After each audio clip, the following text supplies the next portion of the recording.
Bom, vamos lá. Confiabilismo. O que se segue é baseado no capítulo 5 do livro de Lemos, A Introdução à Teoria do Conhecimento, e no artigo de Alvin Goldman, intitulado O que é crença justificada. E o objetivo da aula é introduzir o confiabilismo em análise do conhecimento. O artigo de Goldman, de 1977, contrasta os processos produtores de crença fracassada com os processos produtores de crença confiável. E os primeiros são raciocínios confusos, pensamentos desejantes, os chamados wishful thinking, palpites, adivinhações, generalizações apressadas, preconceituosas, com uma pouca base indutiva, que são muito comuns.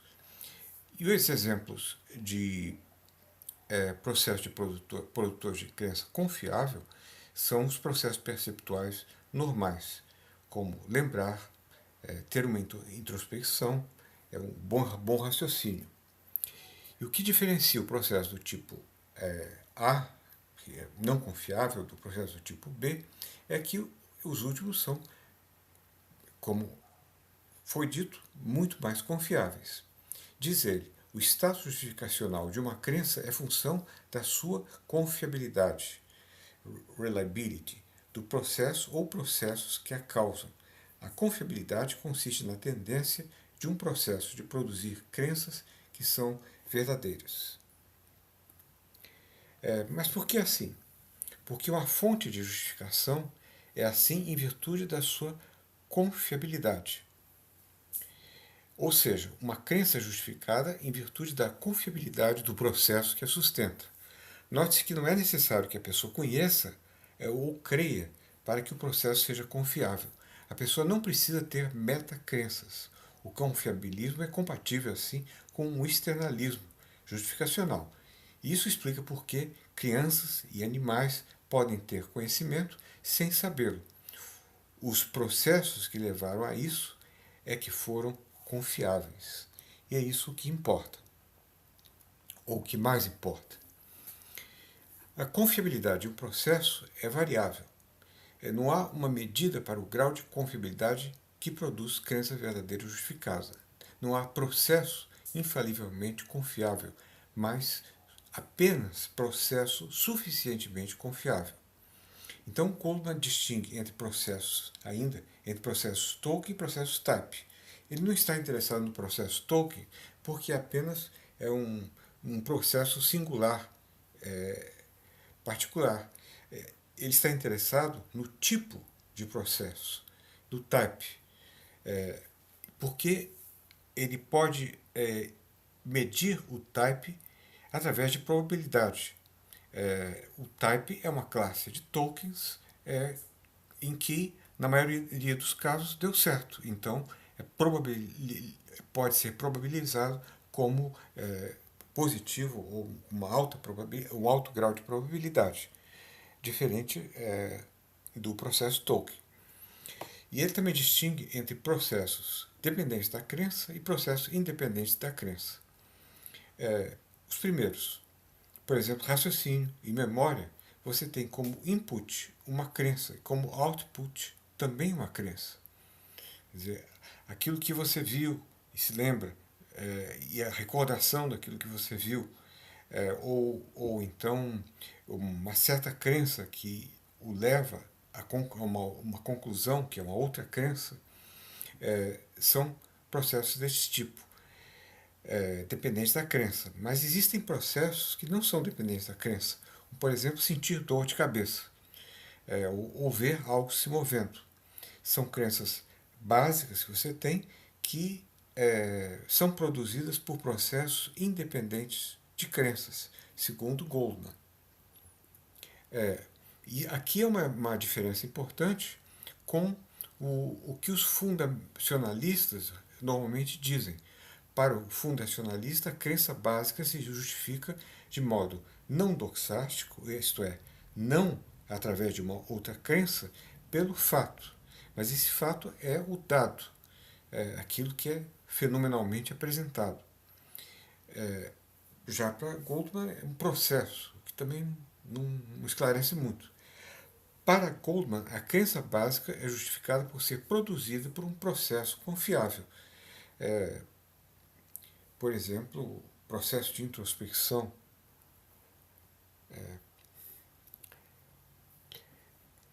Ele também introduz o conceito de processo condicionalmente confiável. É aquele que, começando com uma verdade, produz no final uma verdade. Por exemplo, um bom raciocínio, a memória. E essas coisas só não funcionarão se começarmos com premissas falsas, sem o sabermos, o que é difícil. Apenas no caso de uma hipótese cética, como a do gênio maligno de Descartes, em que tudo começaria com premissas falsas. Eis a versão simples da teoria confiabilista da justificação de Goldman. Definição 1. A crença de S em P é justificada quando é produzida por um processo cognitivo confiável. Goldman considera isso insuficiente. Por quê? Imagine que João recorde ter tido um pônei quando criança, mas o seu psiquiatra sabe que as suas memórias de infância são falsas. Mas a memória é um processo cognitivo confiável. E João tem muita clareza e distinção sobre as suas memórias. Mas ele não sabe o que o seu psiquiatra sabe. Goldman então nota: o status justificacional de uma crença não é função de seu emprego atual, mas de como ela poderia ou deveria ser empregada. Daí ser necessária uma definição mais completa. Ele apresenta a definição 2.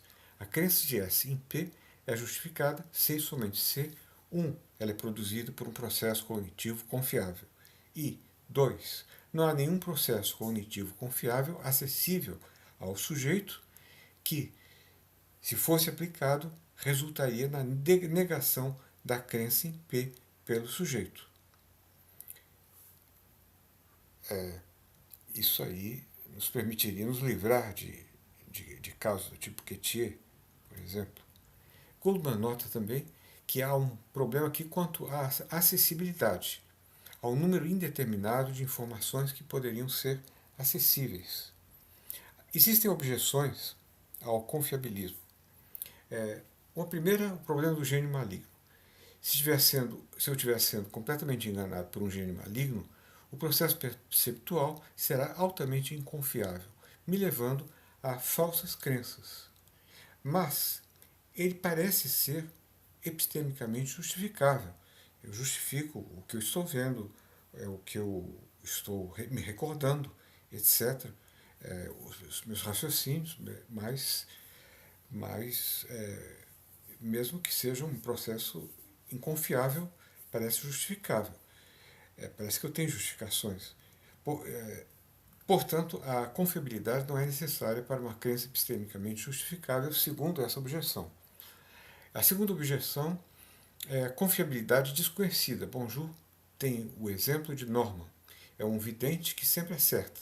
Ele sabe que o presidente está visitando a cidade sem qualquer razão ou justificação, mas o seu processo é perfeitamente confiável. E para Bonjour, a crença de Norman não é justificada, embora confiavelmente produzida. Mas então não é epistemicamente responsável para a norma sustentar essa crença. Parece que deveria ser. Assim, confiabilidade não justifica a crença, segundo Bonjour. Problema da generalidade é o mais importante. Eu vejo a lua cheia e penso: a lua está brilhando. Essa é uma crença que parece auto-justificar. Mas esse processo, Tolkien exemplifica vários processos tais. Exemplifica percepção, percepção visual, percepção visual noturna, percepção visual noturna de um objeto brilhante, arredondado, que é a Lua.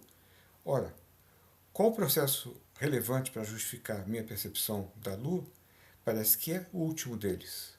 Mas Goldman nota que a teoria não explica qual é o grau de generalidade do tipo de processo relevante. As respostas possíveis. Primeiro, Pode ser que no mundo dominado pelo gênio maligno, as crenças não sejam epistemicamente justificáveis. Sob certo ponto de vista, elas não são. Aqui está a minha mão. Não seria aqui uma crença verdadeiramente justificada.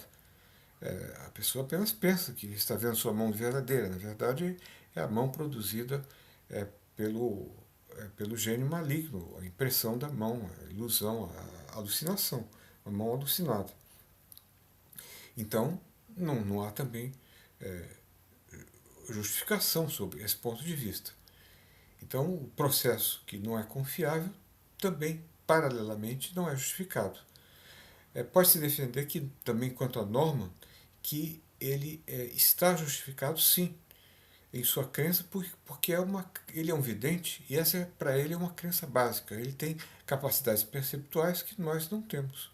E ele simplesmente percebeu, de algum modo misterioso para nós, que o presidente está visitando a cidade. Então, é uma crença básica autojustificadora, confiável e autojustificadora. Terceira possibilidade é a resposta que a objeção pode ser fatal para um certo entendimento do confiabilismo como uma teoria realmente distinta da teoria da justificação tradicional, pois o que decide o grau de generalidade do processo relevante, o processo dito confiável, é o fato de que ele equivale à justificação epistêmica.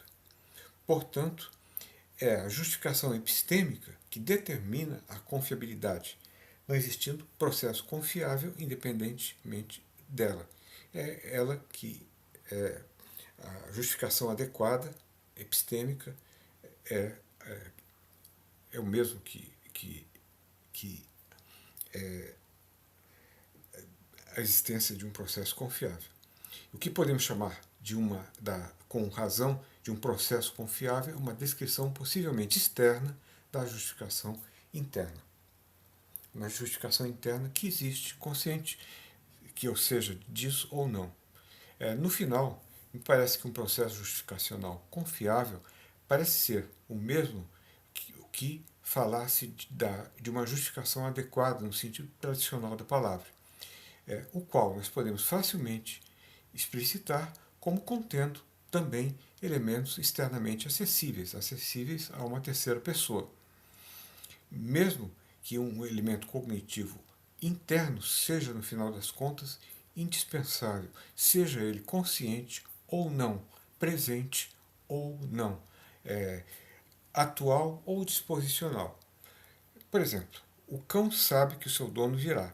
Ele aprendeu cognitivamente isso por indução. O seu dono sempre vinha depois do trabalho. Então ele corre para a porta lá pelas 6 da noite.